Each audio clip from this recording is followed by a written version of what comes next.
Tawa-tawa ka eh. Manunuyo ka, magsusorry ka. Halatang pabiro eh. Sabi ko sa'yo, turuan mo manuyo. So ganito na lang gagawin natin. Hindi talaga ako marunong. Oo, naintindihan ko naman yan. So gagawin natin ngayon, mag-e-effort tayo. Si Kuya Isay, mo ba pinipilit sa kanya? Hindi kasi may gagawin din kasi ako. Ayoko namang... Pwede naman sabihin niya na hindi mo pipilit sa kanya. So guys, tingnan nyo, may malungkot. Anong nangyari sa ating dalawa? Ano lo? Sad boy ah. Sad boy ah. Wala mo naman na nangyari. Oo, pero kasi lo, yung yung pagsusorry mo kasi, tangina mo naman lo, patawa-tawa ka eh. Manunuyo ka, magsusorry ka. Halatang pabiro eh.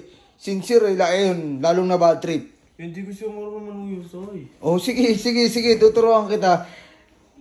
Gusto mo bang may peace offering tayo? Ano peace offering yun? So syempre. Kaya nga sabi ko sa'yo, turuan mo manuyo. So ganito na lang gagawin natin. Hindi talaga ako marunong. Oo, naintindihan ko naman yan. So gagawin natin ngayon, mag-e-effort tayo. Hindi natin kailangan gumastos, kailangan lang natin mag-effort para maramdaman niya yung sincere na pagsusorry mo. Pero wag ka kasing tatawa, Lu. Pati ako magagalit sa akin yun eh. Kasi first time ko manuyo, di ko talaga gagawin ko. Pag ba nanunuyo, nakangiti. Ganon? Hindi ko alam rin. Hello, kulit. Kain? Ano yan? Joking. Food trip ka. Kumain na kasi ako eh. Ito si Jello, hindi pa to kumakain. Kanina pa. Hindi. Hindi pa siya kumain. Bigyan mo. Hindi, sana ko yung papasama sana ko yung. Saan naman? Saan ka pa pumunta? Anong oras na?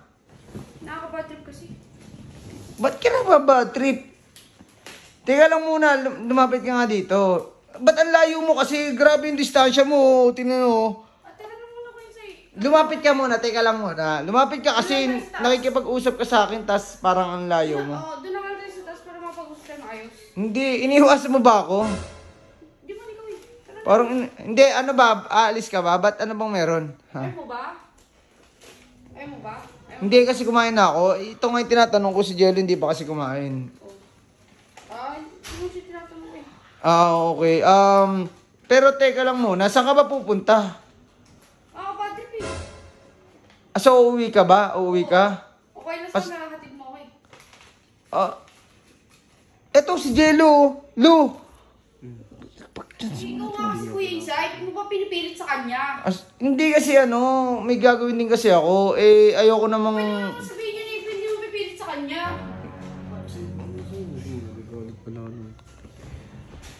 Tumun mo na itong kumain sa'yo. Akat na lang ako. Sige. Ina man problema. Uy, Kulin. Ano ba ba't ang init ang ulo mo? Ang init ang ulit mo. Kasi pilit ang galit ako sa kanya. Siyempre, nagpapatulong din kasi yung tao na kung pwede. Hayaan mo siya, ba't pa siya nagpapatulong? Dapat kusa yan. Ha? Kusa yan, Kuya Isay. Nakita mo naman nung nagkusa siya, nagalit ka lalo eh. Hindi daw siya marunong manuyo. Nagpapatulong pa eh. Putik bat ka lang mo, bata eh. Tapon tuloy. Ang init ng ulo mo eh. Hindi kasi ito ganito kasi 'di ba aalis ka. Hindi ako available. So si Jello yung pwedeng oo nga, yun nga. Alangan naman pabayaan kita na walang maghatid sa iyo. Pwede naman ako mag-grab pero sabi, Nina, huwag mo nang dama yung hindi ko naman gusto ko sabi. Sige na. Dito muna ako. Tatanong ko muna sila kung Tigil mo muna yan. sorry. Sige. Tatanong muna ako kung sino available na pwede maghatid sa'yo.